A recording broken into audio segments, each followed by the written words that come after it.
عقیدہ، اچھا ایک چیز ہم کہتے ہیں کہ یار قرآن پاک میں اللہ تعالیٰ نے بار بار ایمان کا تذکرہ کیا. سب سے پہلے کہا کہ اگر تم ایمان والے ہو، اگر تم ایمان والے ہو اور تم نماز ادا کرتے ہو اور تم زکوٰۃ دیتے ہو تو اللہ کی رحمتیں تم پر نازل ہوگی. اگر تم ایمان رکھتے ہو یا اگر تم ایمان والے ہو تو پھر کیا اس سے کہتے ہیں اللہ تعالیٰ تمہیں کامیابی عطا فرمائے گا. عرض کی یا رسول اللہ یہ ایمان کیا ہے؟ فرمایا اللہ پر ایمان لانا، اللہ کے فرشتوں پر ایمان لانا، جو اللہ نے انبیاء بھیجے ان پر ایمان لے کر آنا، اور جنت اور دوزخ پر ایمان لے کر آنا، آخرت پر ایمان. جو ہم ایمان کی صفات جو پڑھتے ہیں نا ماشاءاللہ ساری بچپن سے پڑھتے ہوئے آئے ہیں، لیکن اگر دیکھیں کہ اگر ان میں سے کوئی ایک چیز پر بھی آپ انکار کر دیتے ہیں، جیسے دیکھیں نا عیسائی جو ہیں، اگر عیسائی بندہ جو ہے وہ اپنے لوگوں کو کہتا ہے کہ یار میں عیسیٰ علیہ السلام کو نبی مانتا ہوں لیکن میں یہ نہیں مانتا کہ وہ خدا ہیں، تو عیسائی کہیں گے بھائی تیرا عقیدہ ہی غلط ہے، اس کا مطلب ہے تو عیسائی تو نہ ہوا.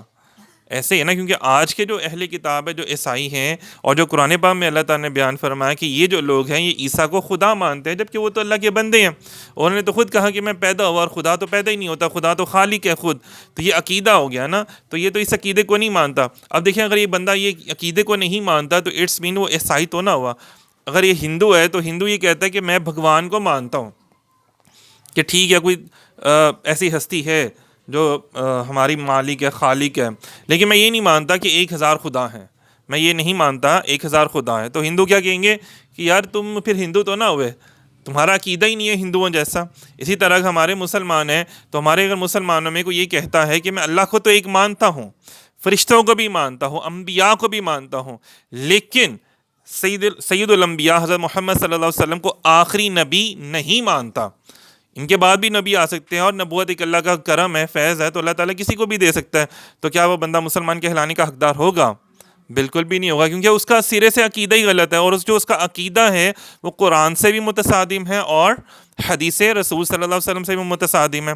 اور بڑے ہی افسوس سے کہا جاتا ہے کہ دیکھیں کہ کہاں پر یہ جو معاملات تھے یہ ہمیں سکھائے جانے تھے نا، لیکن جب ہمیں پتہ ہی نہیں ہے تو پھر کیا ہوا کہ ہمارے لوگ بھی، عام لوگ بھی، قادیانی تو چلو کہہ ہی رہے ہوتے ہیں، ہمارے عام لوگ بھی یہ کہہ رہے ہوتے ہیں. اب دیکھیں آپ کو پتہ ہے یہ جو ابھی ماشاءاللہ سے الیکشن ہوئے ہیں، سارے معاملات ہوئے ہیں، تو کیوں نہیں علماء کرام کو الیکشنوں میں آتے ضرور ہیں لیکن ان کو جتایا نہیں جاتا، کبھی ان کو سیٹیں نہیں دی جاتی ہیں. آپ کو پتہ 1973 کا آئین کب بنا تھا، کیسے بنا تھا؟ شاہ احمد نورانی کون تھے؟ عالم تھے. اسی طرح عبدالستار خان نیازی کون تھے؟ عالم تھے. اسی طرح اور 7 علماء کرام تھے، جب وہ اسمبلی میں گئے تو انہوں نے یہ جا کر سب کو منوا لیا اور یہ قانون پاس کروایا. قادیانیوں کے خلاف انہوں نے قانون پاس کروایا، اور انہوں نے تمام جتنے بھی سینیٹرز تھے، جتنے بھی اسمبلی کے ممبر تھے، اور جو اس وقت کے جو گورنر تھے، جنرل، سب کو انہوں نے منوایا دلیل سے، اور ان کے عقیدہ درست کروایا کہ جناب اگر نبی پاک صلی اللہ علیہ وسلم آخری نبی نہیں ہے تو ہمارا ملک پاکستان پھر کہاں سے آ گیا؟ یہ اسلامی جمہوریہ پاکستان، ہمارے ملک کا پورا نام کیا ہے؟ اسلامی جمہوریہ پاکستان. تو پھر یہ تو خالی پاکستان ہی رہ گیا نا، پھر اسلامی جمہوریہ کے لفظ آپ کیوں ساتھ لگاتے ہیں جبکہ یہ بنا ہی اللہ کے نام پہ ہے، اور پاکستان کے باہر تو لکھا ہی لا الہ الا اللہ محمد رسول اللہ ہے. اور ہمارا یہ عقیدہ ہے کہ یہ رسول اللہ صلی اللہ علیہ وسلم نے بنایا ہے، اسلام کے نظریات پہ بنا ہے. پوری دنیا میں 2 ریاستیں ایسی ہیں جو مذہبی طور پہ بنائی گئیں، ایک اسرائیل ہے اور ایک پاکستان، اور یہ پاکستان کی مخالفت میں اسرائیل کو بنایا گیا. خیر یہ لمبی داستان ہے، لیکن عقیدہ چیک کریں آپ ذرا. بیسیکلی عقیدہ کیا ہے کہ وہ 7 علماء کرام جب اسمبلی میں گئے تو جب وہ وہاں سے باہر نکلے تو تمام اسمبلی والوں کے عقیدہ درست کروا کے باہر نکلے. جب انہوں نے ان کو مرتد اور کافر قرار دیا اور یہ کہا کہ جناب صاحب یہ کبھی بھی ہمارے شاعر اسلام کو استعمال نہیں کر سکتے، اپنی عبادت گاہ کو مسجد نہیں کہہ سکتے، یہ ہمارا قرآن نہیں پڑھ سکتے.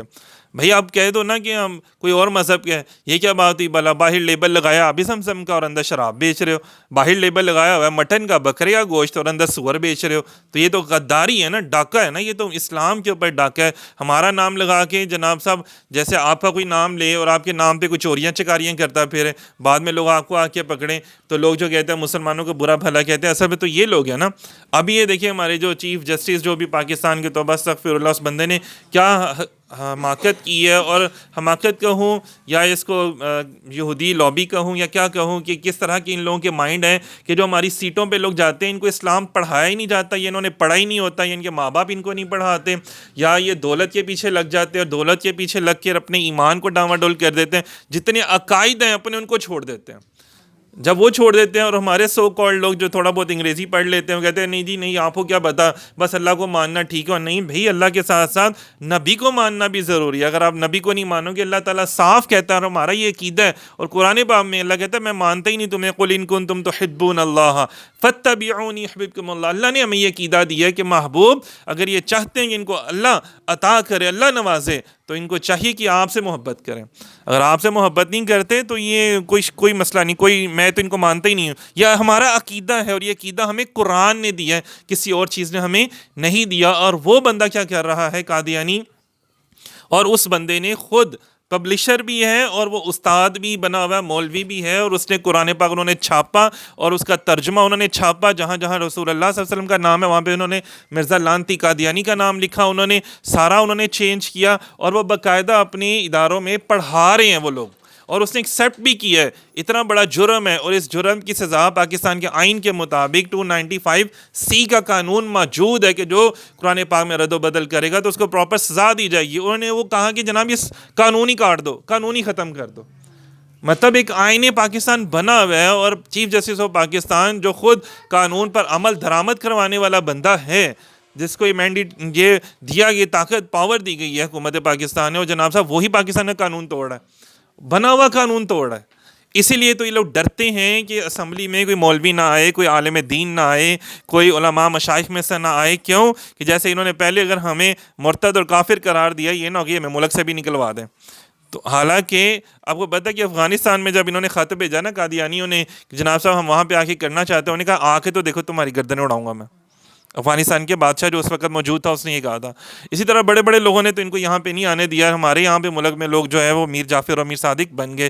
تو اسی لیے یہ بہت موسٹ امپورٹنٹ ہے، یا آپ سب سے بھی گزارش ہے کہ اس پہ ہم نے واٹس ایپ پر 2 گروپس بنائے ہیں، لڑکوں کے لیے، مردوں کے لیے، خواتین کے لیے بھی، کہ آپ ضرور اس کو جوائن کریں، اپنے بچوں کو کہیں کہ اس گروپ کو ضرور جوائن کریں، اور اس میں یہ تمام عقائد جو ہیں ان کے اوپر انشاءاللہ لیکچر ہوگا۔ یہ والا جو میں لیکچر ابھی کر رہا ہوں یہ بھی انشاءاللہ اس پہ اپلوڈ کر دیا جائے گا، اور اسی طرح جو ہے لیکچرز جو ہیں وہ ہمارے آتے جائیں گے، جس میں عقیدہ ہے ہمارا توسل، وسیلہ مانگنا، اللہ تعالیٰ کی راہ میں وسیلہ بنانا، یہ بھی عقیدہ ہے ہمارا، یہ بھی بیان کیا جائے گا۔ جو ہم مزارات اولیاء پہ جاتے ہیں تو ہم شرک نہیں کرتے، یہ ہمارا عقیدہ ہے، ہم کیوں جاتے ہیں، ہمیں قرآن سے کہاں ثابت ہے، حدیث پاک سے کہاں سے ثابت ہے۔ یہ تمام ان لوگوں کے لیے کوشش کی جا رہی ہے کہ جو لوگ عام طور پہ جن کے پاس اتنی بڑی بڑی بکس نہیں ہیں اور نہ وہ اتنے علماء کے پاس جا کے ہی سیکھ سکتے ہیں، تو چلو گھر بیٹھے سن تو سکتے ہیں نا۔ سب کے پاس ماشاءاللہ سے انٹرنیٹ کے ماشاءاللہ اتنے بڑے ہمارے پاس پیکیجز ہوتے ہیں، تو ہم تھوڑا سا پیکیج اپنا تھوڑا جی بی جو ہے وہ یوز کر لیں اگر دین کے لیے، تو ہمارا عبادت میں لکھا جائے گا۔ اگر ہم مسلمان ہیں لیکن ہمارا عقیدہ ناقص ہے اور ہم کسی کے سامنے بات نہیں کر سکتے، تو پھر ہم اللہ تعالیٰ کہتے ہیں تم مسلمان کے لانے کی بھی حقدار نہیں ہو۔ تو پھر اس وقت اگر ہم عبادتیں کر رہے ہیں، ریاضتیں کر رہے ہیں، وہ ساری ہماری پانی میں جا رہی ہیں، چولہے میں گر رہی ہیں، گندے نالی میں جا رہی ہیں۔ تو یہ ایک نہایت افسوس کی بات ہے۔ اگر ہم چاہتے ہیں کہ ہم اپنے مسلمان بھائی بہنوں کا ایمان بچا لیں تو ضرور آپ سب کو دعوت ہے کہ آپ سب دوسروں کو بھی دعوت دیں۔ اب کسی عاشق ہوتے ہیں نا، ان کی باتیں کچھ اور ہوتی ہیں، وہ کیا کہتے ہیں، ان کے نزدیک عقیدہ کیا ہوتا ہے، وہ فرماتے ہیں جو نبی پاک صلی اللہ علیہ وسلم نے فرما دیا بس وہی ہمارا عقیدہ ہے، جو حضور نے فرمایا وہ ہمارا عقیدہ، جو حضور نے کیا وہ ہمارا عقیدہ، جو حضور نے حکم فرما دیا کہ ایسا کرنا ہے بس وہ ہمارا عقیدہ۔ ہم کسی اور چیز کو نہیں جانتے، کتنی بڑی بات ہے۔ اسی طرح جو صحابہ کرام نے کیا وہ بھی ہمارا عقیدہ ہے۔ صحابہ کرام نے جو کیا، جیسا ادب انہوں نے کیا حضور کا، یا جیسے انہوں نے دین اسلام کو پھیلایا، جیسے انہوں نے سیاست کی، یہ کہتے ہیں نا، یہ بھی ہمارا عقیدہ ہے کہ سیاست کرنا بھی، ریاست کو چلانا بھی ہمارے دین کے اندر موجود ہے۔ اگر یہ غلط ہوتی تو پھر کیا ہوتا، یہ انبیاء کرام کبھی سیاست نہ کرتے۔ سب سے بڑی بات، ہمارے نبی آخر الزمان نبی پاک صلی اللہ علیہ وسلم نے سیاست فرمائی، اور علامہ اقبال فرماتے ہیں کہ اگر دین سے الگ ہو سیاست تو کیا ہو جاتی ہے، وہ چنگیزی۔ تو اس کا مطلب ہے جو ابھی سیاست دان ہے وہ چنگیز ہیں، چنگیز خان کی اولاد ہے نا، جو ماری جا رہے ہیں، مسلمانوں کو ماری جا رہے ہیں، اور ماری تو رہے ہیں، اور کیا ہو رہا ہے۔ تو ہم نے خدا را اپنے لوگوں کو بچانا ہے، اور یہ بھی چھوٹی سی ایک کاوش ہے لوگوں کو بچانے کے لیے، اور ان کے ایمان کو بچانے کے لیے۔ اگر آپ چاہتے ہیں کہ آپ کے بہن بھائی دوست احباب کے ایمان بچ جائے، جو ضرور ان کو اس جو ہے واٹس ایپ گروپ ان کو شیئر کریں، اور یہ جو گفتگو ہے یہ بھی ساری ان کو شیئر کریں، یہ لیکچرز ان کو شیئر کریں، تاکہ لوگ اپنا ایمان جو ہے وہ بچا لیں۔ اور بڑے افسوس کی بات ہوتی ہے جب ہم گفتگو کرتے ہیں اور مجالس میں بیٹھتے ہیں تو اس ٹائم جو لوگ باتیں کر رہے ہوتے ہیں، ایسے بات کر رہے ہوتے ہیں کہ جیسے قادیانی تو عام سے لوگ ہیں، کوئی مسئلہ ہی نہیں ہے بھائی، تمہارے گھر میں کچھ چوری کر کے تمہاری ماں بہن کو مار کے چلا جائے اور تمہارے اوپر الٹا الزام بھی تمہارے اوپر لگائے، تو پھر لگے پتہ چلے جائے گا کہ بھئی عقیدہ کیا ہوتا ہے، پھر پتہ چلے گا ساری باتوں کا۔